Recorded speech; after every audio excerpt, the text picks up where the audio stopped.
ఇప్పుడు లావు కృష్ణదేవరాయలు గారు ఆధారాలతో పార్లమెంట్ లో మాట్లాడారు. ఆ మాట్లాడిన ఆధారాలని హోమ్ మినిస్టర్ గారు తీసుకుని ఉండొచ్చు, కేంద్ర హోమ్ మినిస్టర్ గారు. వాటి మీద విచారణ చేయొచ్చు. ఎందుకంటే ఇది చాలా భారీ భూరీ స్కామ్.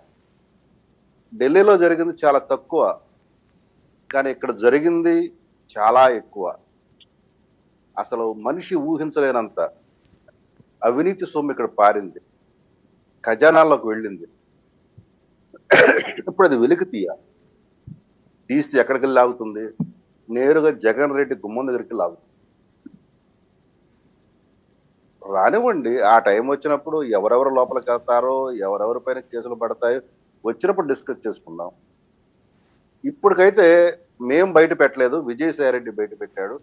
దాన్ని లావు వారు ఎవరి లావు కృష్ణదేవరాయలు మొన్నటి దాకా వైసీపీలో ఉండి వైసీపీ అనుపాసులన్నీ తెలిసిన వ్యక్తి, ఎంపీగా ఉంటూ